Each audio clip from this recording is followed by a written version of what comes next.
That's all I'm gonna do. Good afternoon, guys. Good afternoon. And ladies. All right. Everybody doing well? Yep. Okay. We get started. Just your opening thoughts, I guess, on the performance this week compared to week one. Well, I think we took another step in the right direction.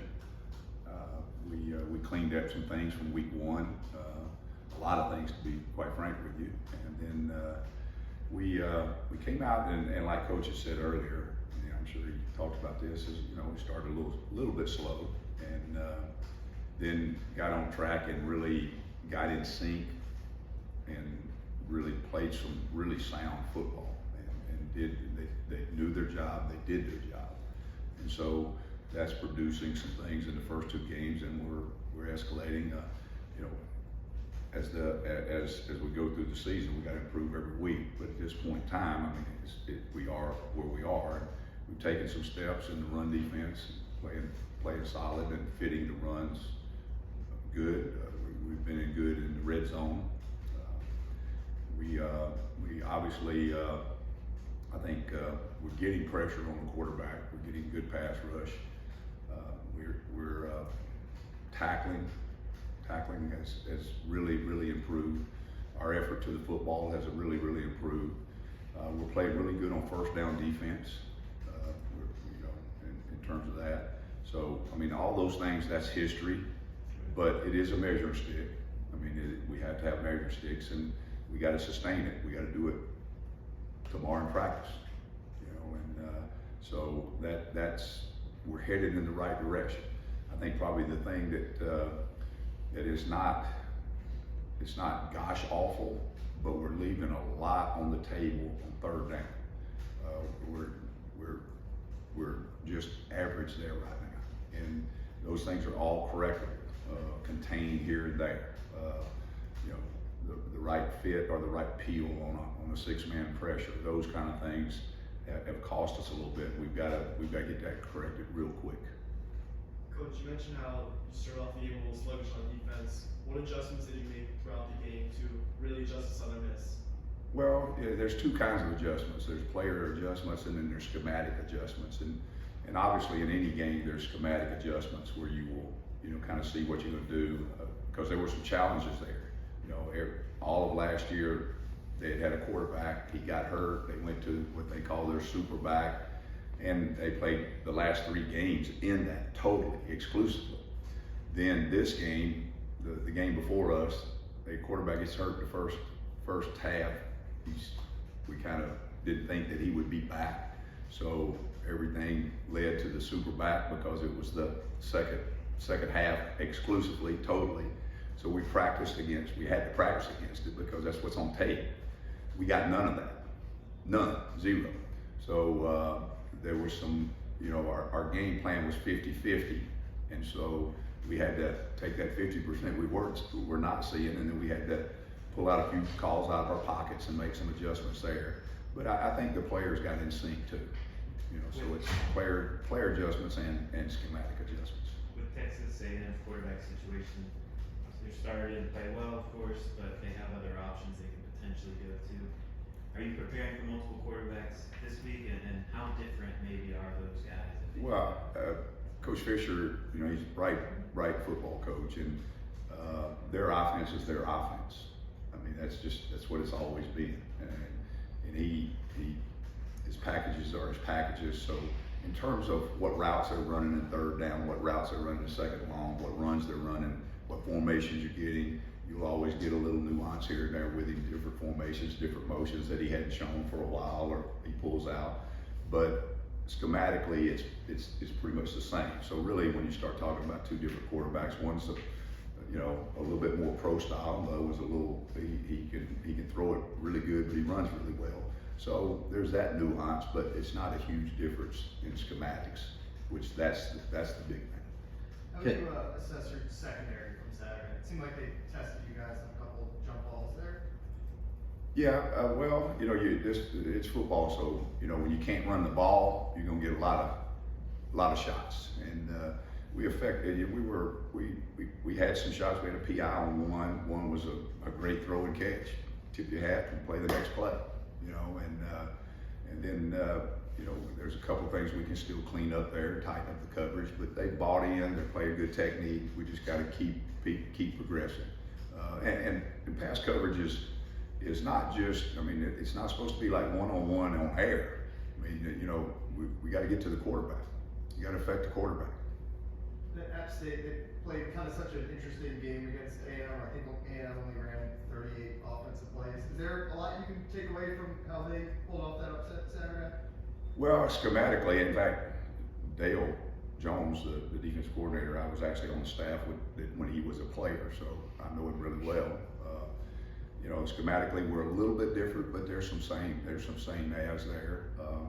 You know, we always take things from any games that we watch, things that people did good. I mean, as you know, football coaches, nobody's really inventing anything, you're stealing things. And so, but in terms of the way the game unfolded, I mean, that game unfolded in a unique, different way that really 38 plays. App State could play Texas A&M 9 more times and it probably wouldn't be 38 plays. So you can't take a lot from that.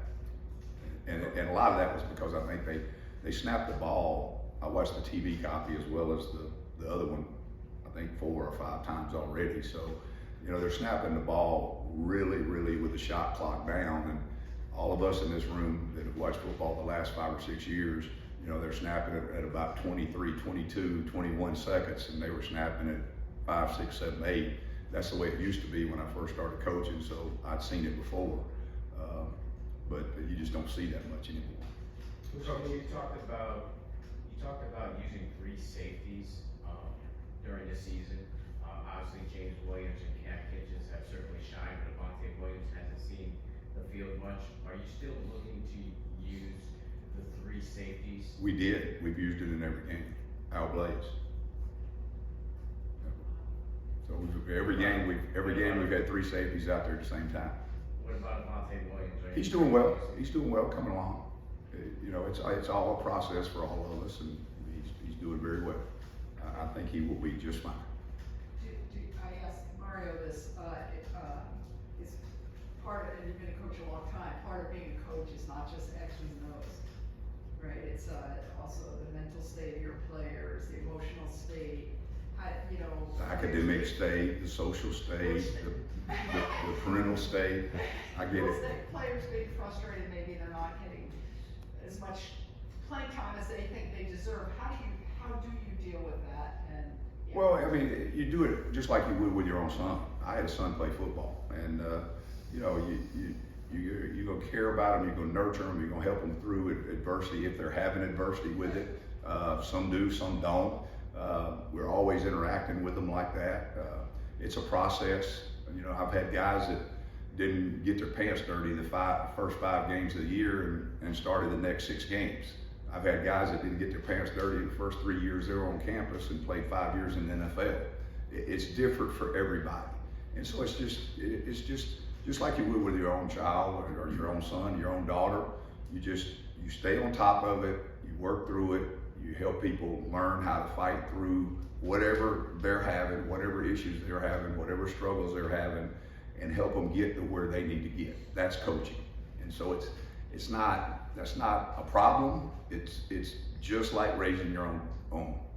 Coach, also I'm wondering, because the participation chart for UM said that Avantae participated in this last game, but I know Pro Players Focus or whatever said Special teams. He was Special on teams. Special teams. Yeah, he was on special teams. And the first game, a defense too, right? Yes, yes. Okay. Coach, I wanted to ask you just about the linebacker play. I know you mentioned the tackling overall was better this game. We're just curious about specifically the linebackers and the way that they've been impressed. Well, they're improving every day, and they've accepted the challenge. And you know, we've got 2 young ones coming along too, and so that's a positive. That's a real positive. You know, Chase and Wesley are coming along, and so we had the other 4 that you've seen out there rotated. Their production has gone up. Their ability to quarterback the defense, make checks, make adjustments on the field. They've really made a lot of progress in the last 2 weeks on that. Coach, Corey Flag has led the defense in tackles for the first 2 games. What do we really like from him so far? The fact that he's really immersed himself in learning football, but also studying his opponents. And so, you know, we're not out there. There comes a point in time when you got to hand them the keys to the car and let them drive, and hope they don't run into something, that they're safe. And so then they become more comfortable with it, and then they become a coach on the field. And so that's kind of, he's headed in that direction. He's really done a nice job with it. And then Nigel he had his first sack of his career on Saturday. How do you see his role progressing as the season moves Just on? like you saw, more sacks. He's a natural pass rusher. He does that very well, but he plays the run really well too. I mean, he's got that flexibility, change of direction, speed, and right now he's young, but he does know there's only one football out there, and he knows to chase it, and he can get there in a hurry. Hey Kevin, we talked about 38 plays. That's like a half a game of a typical game, and their first game was against Sam Houston.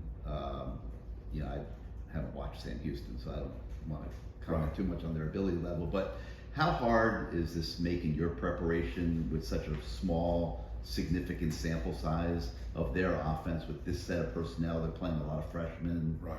Not as hard as it was the first 2 weeks. First 2 weeks, a lot of transfers out, a lot of transfers in, new offensive coordinator that hadn't called it in 3 years. Okay, so that was really difficult. Then this past week, okay, quarterback out, they'd been the Wildcat, they'd been Wildcat last year, so we talked about of that being 2 or 3 different offenses in one.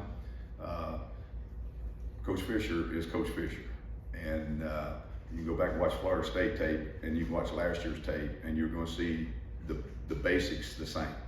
And so the body of work, who they played, it's still his offense. So it's obviously the challenge is great. They're very talented, very, very talented. It's at home in College Station. So, you know, it's a different place to play. I've been there several times. It's different. So all of those things that really should matter, you have to factor in and prepare for. Crowd noise, all those kind of things. But what he does and how he does it, the base rudiments of it, not to change.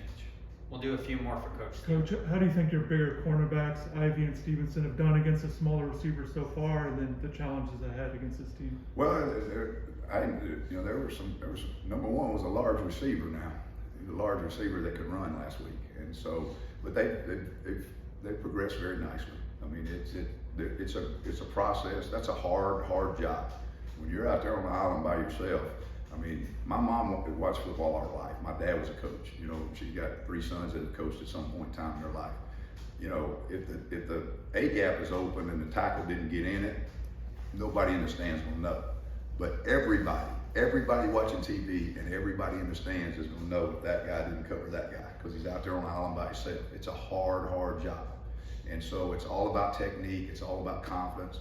And they have progressed very nicely in their confidence. It's a new scheme. And so, you know, we just got to keep getting better every day.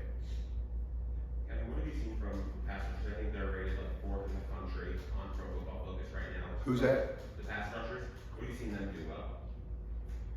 Well, last week, I mean, even on the PI we had and the deep ball that was caught down the sideline over on their sideline. I mean, there was some heat on him, real heat.